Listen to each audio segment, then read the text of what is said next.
Do you want to know how to properly gap your piston rings? Stay tuned.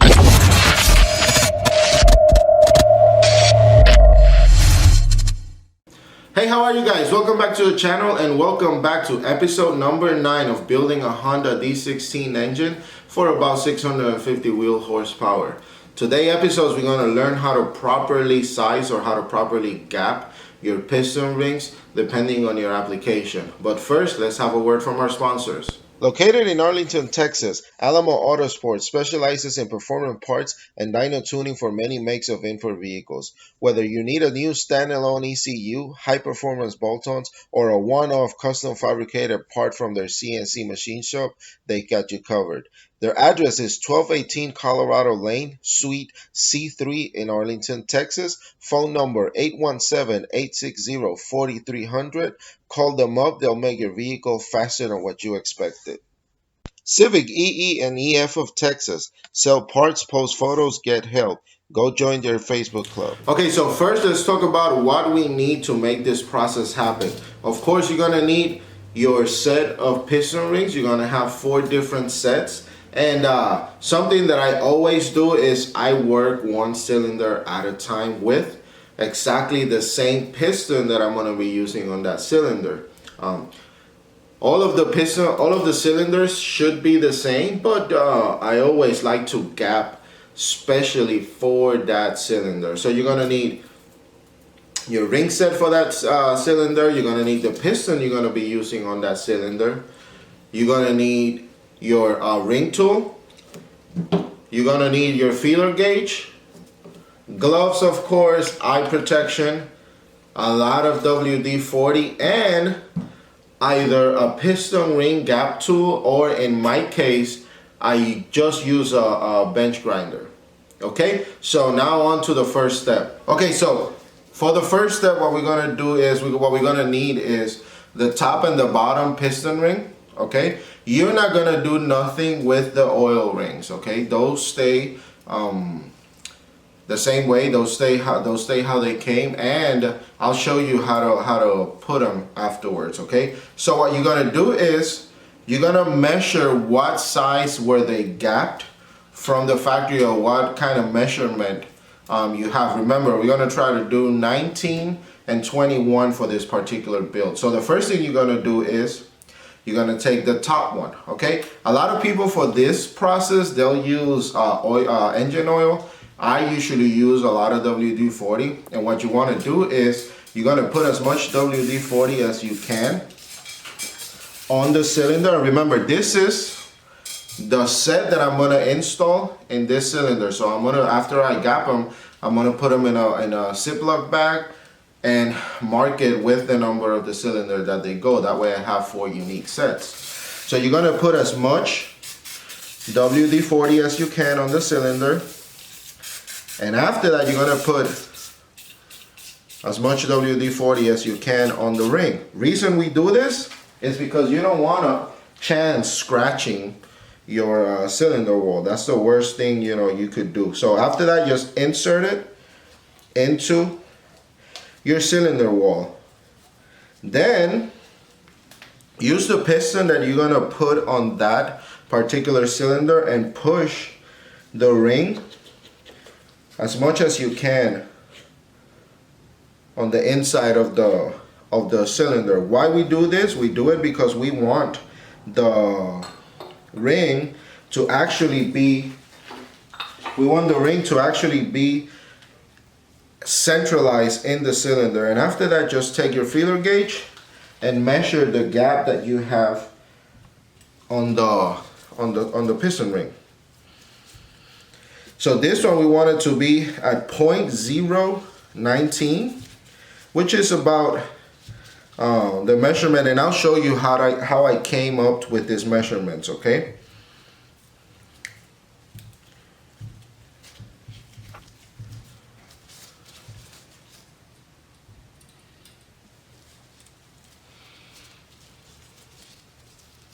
So actually, that was a 0.010.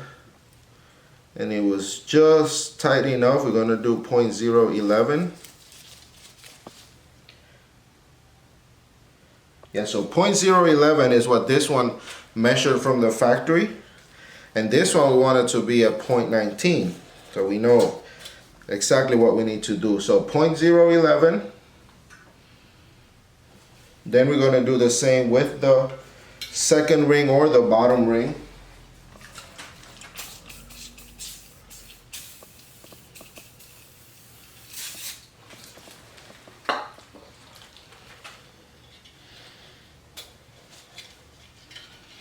And remember, as much WD-40 as you can so you don't mark your cylinder wall.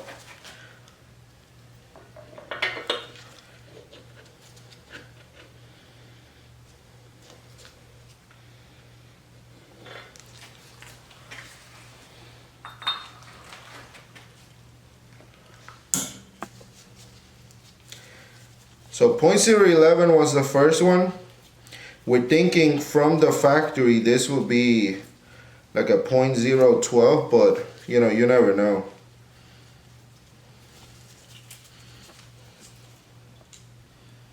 Actually, it's not a 0.012.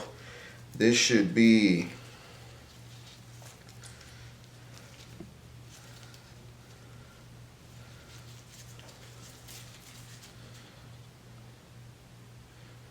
so yep. This is a 0.014. So 11 and 14, just remember those numbers. Write them on a piece of paper, because the worst thing you want to do is damage a set of, these are about $100. These are JE piston rings. So 11 and 14. Now let's show you how to grind these piston rings. Okay, so now the next step is to start filing down or grinding your piston rings. We're going to start with the top ring. Remember, this one measured 11 and we want to go all the way to 19. So if you had a piston filing tool, a piston ring filing tool, actually there's several models. There's ones that even have a measuring, a precision measure that will actually give you an idea of what you're doing, of how much you're filing. Now on these, I use your average bench grinder. The only thing is I do change my grinding to a diamond grinding rock, okay? So that actually gives me a little bit more precise and a faster grind or faster cut. So once you turn on your machine, don't start filing or grinding immediately. Reason being is these things are made to, with the rotations, they're gonna balance itself. Okay, so once you turn them on, put on your safety glasses.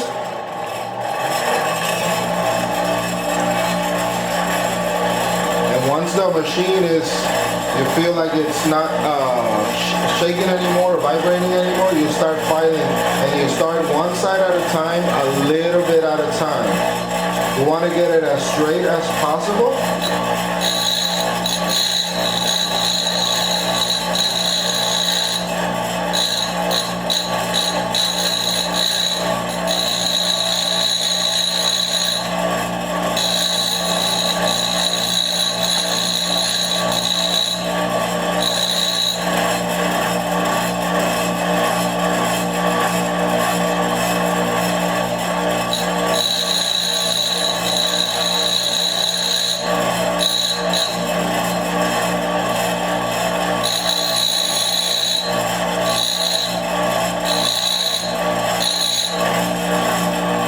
So you want to be as straight as possible on your cuts, and you just want to make sure you don't have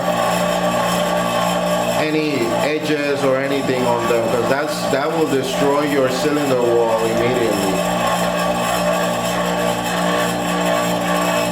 Then the bottom one, though, the second ring, remember we measured 14 and we want to go to 21, and what we want to try to do is just sneak on the 21, so we start a little bit at a time.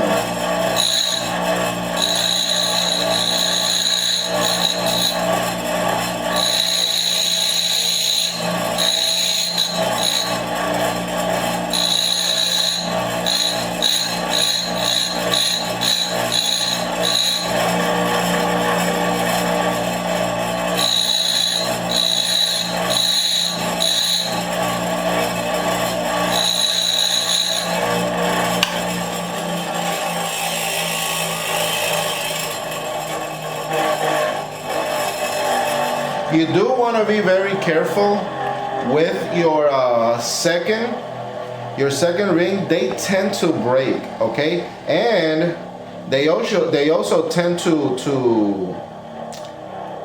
grind a lot faster than the first one. I don't know if it's because of the thickness or what it is, but they usually tend to be a little bit more fragile than your top one.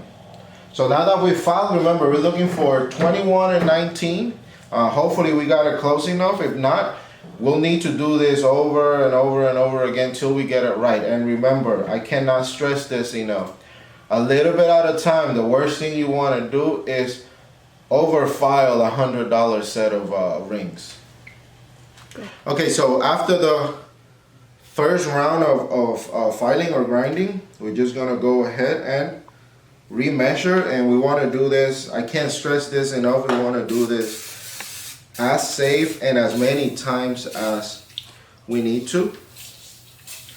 You know, this is, remember, the reason we do this, and this often, I hate it because this often goes, people don't pay enough attention to this, is because remember, there's expansion with heat, and these piston rings will expand. And what you want to do is have that gap as close as give it enough space to the gap to give the gap enough space that it will, when it expands, it will close. Okay, it will be as close to zero gap or gapless as possible. So once again, let's start for piston ring number 1. And this one, remember, this one was 11, and we're looking for 19. So once you put it there, just use the same exact piston that we use. Get it as close to the center as you can. And we were at 11. Let's get your feeler gauge.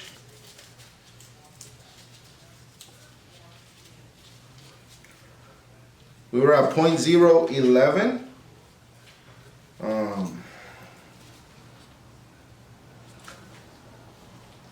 So that was 17.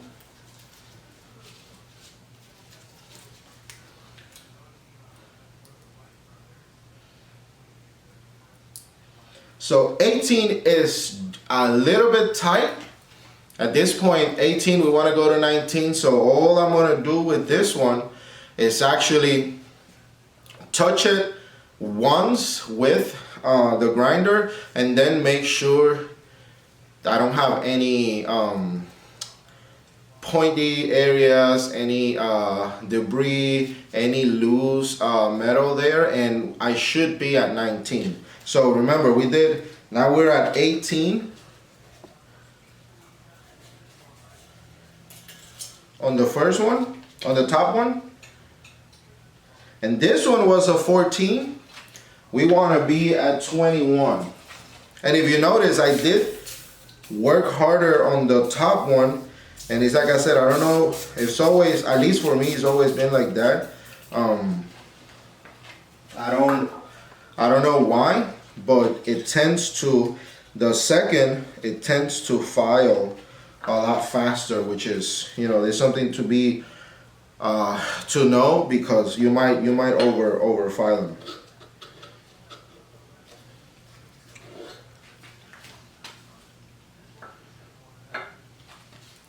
So we were at 14 on this one, and we want to be at 21. At 0.021. I can't stress this enough. This is it could actually, you know, 21 is a big gap. It's 0.021. So let's try the 19. Actually, 19 is a little tight. So let's go 18.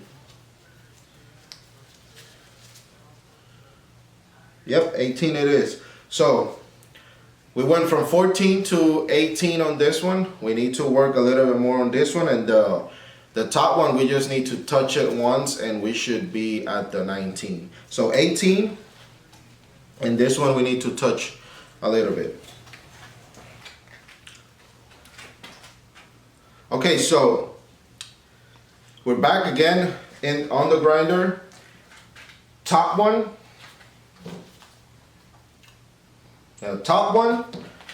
measured 18. We want to be at 19 on it, so all we have to do is, like I said, touch it once and make sure, you know, we haven't left. First of all, the gaps are even, you know, the edges are even, and we haven't left any raw material on them.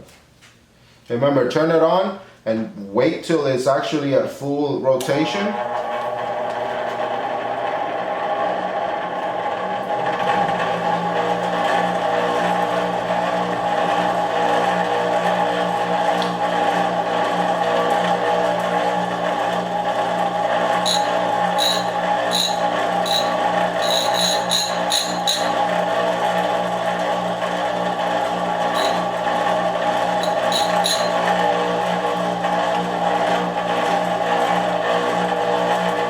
I believe that should be enough. So now this should be at 19, and then the bottom one we said it was at 0.018. We want to try to make it at 0.021. Remember, like I said, this one kind of grinds a lot faster, so don't get overly excited and sneak into it.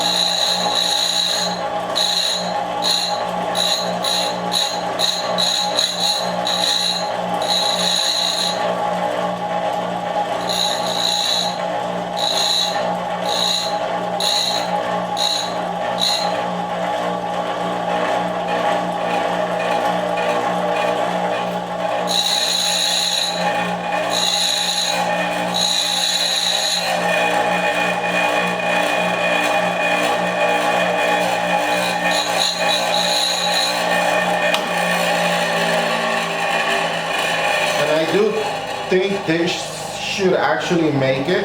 Now, for all of you guys wondering, this is a 77 millimeter piston ring. That's why it's bigger than what you've seen. These were actually custom made pistons. I had ordered for a project 8-10 years ago, and I actually assembled the engine, never put it on nothing. So I am redoing these for my the hand-me-down project, which is I'm gonna use everything that's left over and try to build an engine just to go fast, you know, on the street and you know, put some people to shame. This is not the set for the 650 wheel horsepower build, because that one, when I decided, like I've said many times, when I decided to make this build, I had already assembled the engine, or make these videos, I had already assembled the engine, but it's the exact same process. Nothing changed. I promise you guys, nothing changed from these rings to the ones I'm using and how I prepared them. Yeah. Okay, so even though it looks repetitive, trust me, you're gonna regret not doing this over and over and over till you get it exactly to spec. And once again, I picked these numbers based on my on the build and my power goals, and I'm gonna show you in a little bit of scale of how to do it, and I'm gonna explain how to get them. So once again, we're gonna start with the top. We are looking for 19, which I am about 99% positive we actually are getting, because like I said, we were just one off, and we just wanted to make sure we had it there. So again, as much WD-40 as you can, or engine oil, just dump it in there. Use the same piston.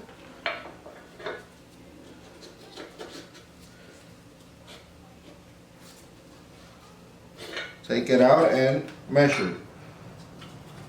So what I do here is, so I'm looking for 0.0 0.019.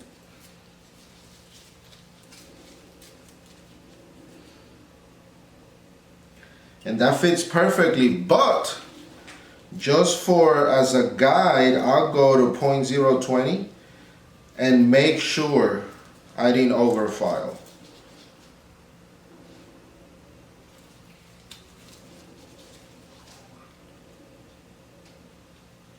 Yep, perfect. So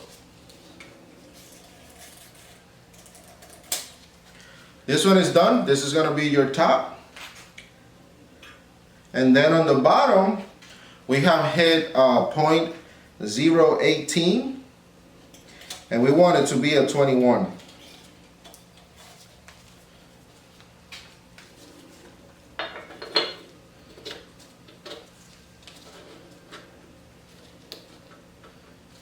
So once again, go as far as you can so the piston is as centered as possible and as straight as possible.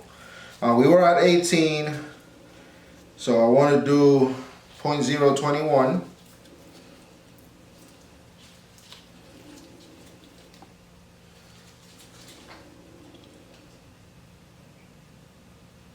Ooh, I might have got it from the second try. So that was 0.021, and it will fit just about perfect there. So let's do 0.022. And this is perfect. So luckily we got it on 2 tries. Take as many tries as you need to do this. This is the livelihood of your engine. So make sure you get them right every single time. So now, since we got them fairly quick, I'm gonna show you guys how to install them, and I'm gonna show you guys how to place them so once they start rotating in or moving inside the engine block, they never encounter themselves. The gaps never encounter themselves. So let me get everything situated again, and I'll show you how to do this. Okay, so now that we got the rings ready, remember, we didn't do anything on the oil side just because these, they don't expand as much as your top and second piston ring. All you want to make sure is at least this one, when you put it on the piston and you manually put some pressure on it to see how deep you could get it, they don't overlaps. You don't want them to go one on top of the other one. Okay, now for installations, I usually don't install, and it's the proper way of doing it. I don't install them till I actually have the rod already in there. Now, I am not gonna do it this way, and I'm not gonna make a video on how to assemble your rods. Reason why is every single piston has its own way, so that's better if you do go with manufacturers, the way the manufacturer tells you to do it, not the way I do it, not the way anybody else do it, because they were the ones that built the pistons. They were the ones that recommend. For example, this ones, the way they were built, they require 2 clips, okay? And I've seen many others that require 1. Some require a thicker clip or whatsoever. So I'm just gonna show you how to put the rings in the piston. Read the instructions or call your piston manufacturer for proper way of putting assembling the rod. Okay, so this particular set, the oil ring needs to be put in first. The separator, how they call it, which is going to be the middle one in the oil rings. So you're going to look, it's actually going to have a little marking that is going to show what's top and what's bottom, so what's the correct. This one has the marking right here, so it goes like this, and 90% of the time your piston instructions will tell you, or you could just once again call the manufacturer. So unfortunately, this tool doesn't do anything for the oil ones. They're too flimsy to grab, and you could actually expand them as you need to put them over the piston. Now this one goes first, which is going to be the separator or the middle one, how they call it. You're just gonna put it there. The reason, and let me show you the other way. The reason you put them in this particular set, you put it first is because the separators, there's a guide. There's a guide that actually sits the separators on. If you were to put the separators first, like other sets that I've seen, what it's gonna do is, once you put them and you try to put this one and you try to put the middle one or the separator, it's not gonna fit. You see, trying to push. And once I put this one,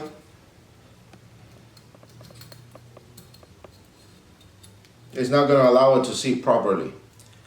So, correct way of doing it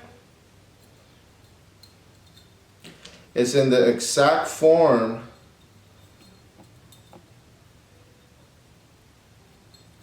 as they will sit, which I already replaced this one. You're gonna put the middle one first and then you're gonna pull the separator over. That way it sits perfectly on the grooves that are meant for it to be sit. Now, before you installed the second ring, you know, the top ring and the top in the separator, what you're gonna do is you're gonna try to match your gaps together, because basically, so there you are. So they're basically about the same. Reason you want to do that is when you place them, okay, so when you place them, you don't want these gaps to actually meet each other. So you're gonna move them about 45 degrees from each other. And I'm gonna show you a little diagram later on proper gap placing. So just put them all, these three, just put them together. That way, whenever you need to find them, you could find them. It's a lot easier to find them and then move them. Now, when you're putting the top and the first and the second ring, you're gonna use your tool. Reason is, like I mentioned, especially the second one, it's thicker. It's gonna take a lot of force, you know, to pull it over the piston. It could be done. Don't get me wrong. I've done it plenty of times. I can't find my tool. So I actually do it by hand. But with the tool, you're avoiding breakage. You're avoiding over expanding them, and then that'll sit right. Once again, you're gonna look for the little marking. That little marking there basically is telling you that it's the top part. This is the part facing the head. Place them on your tool, very simple, and you could expand. Make sure, again, make sure you don't expand more than what you really need. So just place it, expand what you actually need.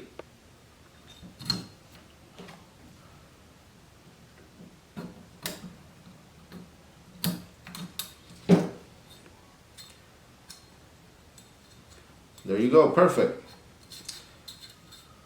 Also, make sure your ring lands are clean. I had already cleaned this one, but make sure, use your air compressor, use an old piston ring to scrape the area. But I had already, remember these, and if you notice, I've lost, with all the demonstrations and all the takes that it took to do this video, I've lost a little bit of the lubricating film that we did on the previous episode. That doesn't matter, because this is actually preventive. This is actually meant to go away. When with the rotation, the lubricating film is gonna go away. This is the one that you don't want to mess up, the ceramic coating.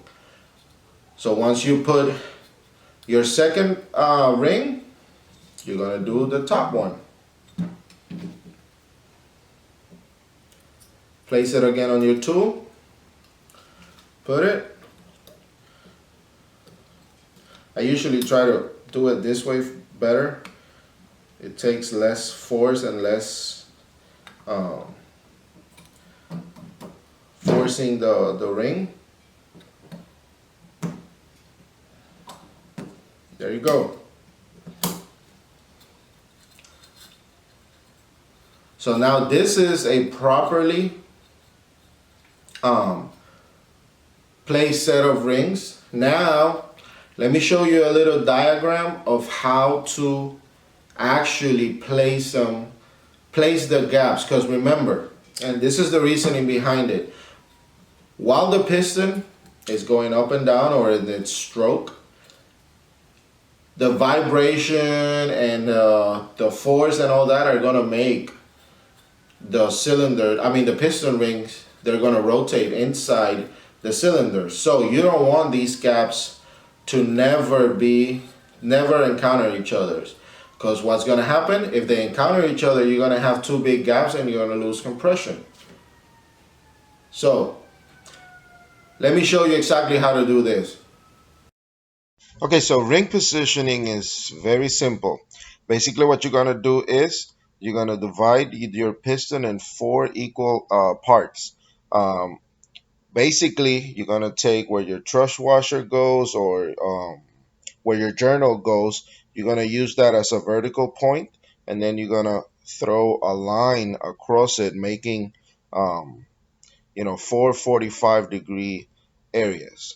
Your first piston ring is going to go, meaning the top piston ring is going to go in the lower part of your 45 of your if you're looking at your piston on the top, on your left side bottom 45-degree part.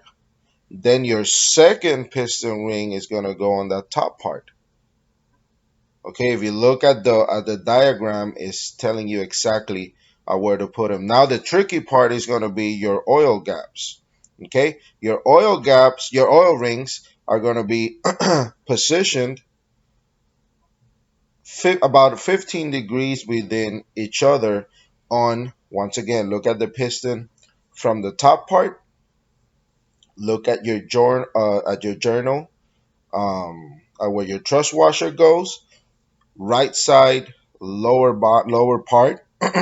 You're gonna put the spacer is gonna be right in the middle of that 45-degree surface, and then 15 degrees on top you're gonna put one of the oil rings, and 15 degrees on the bottom you're gonna put the second one. Very easy. Do it that way every single time. Remember, your truss washer is going to be your initial vertical mark. Then use the middle part of your piston to create another line and make four equal 45-degree surface. Okay, so this is basically the ring gap instructions. These were provided to me by Wiseco. I've actually used this throughout many builds, and it's a table that I swear by. So basically, the first thing you need to do is determine the size of your pistons. In my case, in this video, I'm using 77 millimeter pistons. So to determine or to change the 77 millimeter to inches, all you need to do is divide 77 by 25.4, which is going to give you about 3.03 inches. Okay, so now you determine which application you're going to use it. And now this is only examples. In my case, I'm using the blown rays only, which what it tells you to do is take the 3.03 and multiply it by 0.0065. That's going to give you a top ring gap of 0.019. Okay, then to determine the second ring, the second ring it always should be bigger than your first ring. You're gonna do it by 0.0070, which gives you the 0.021 that I got my second ring at. Okay, so now this is only a guideline. Just usually, if I'm going for a high horsepower application, I'll add a point on them. But this is this was provided by a major manufacturer, and I've used this throughout the years, and it's worked out great for me. So there you have it, guys.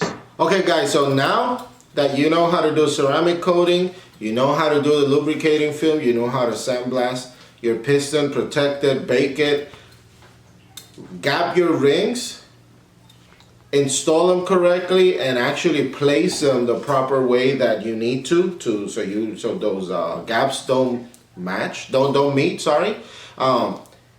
This is a properly build or a properly assembled piston that will withstand the everyday street racing, the track. It's gonna get more passes than an average than a piston that you just got of the bag, put rings and put it in your cylinders. This is a proper piston. This is ready to withstand the abuse. Okay, now next video we're going to be talking a little bit about a controversial or a topic that a lot of engine builders, and I don't know why, don't want to talk about, and it's basically how to fix your head gasket issues in these high power D16 engine, what head studs they're using, and how to install them and all that. So that's what we're gonna do, and after that we're gonna assemble this block. Remember, this is the block that's going into my hand-me-down project, which is the Honda Civic that I'm gonna be building with everything that I have left over with a 650 wheel horsepower engine. Okay, so another thing I have to let you guys know, remember, we are gonna have episode number 10 is gonna go along with the big time sweepstakes that we're gonna be doing. That's gonna, it's gonna blow your mind. It's going to actually save a lot of you guys, do it yourselfers, a lot of money in a part that every build needs, and we're gonna be giving it away. So subscribe to the channel, guys.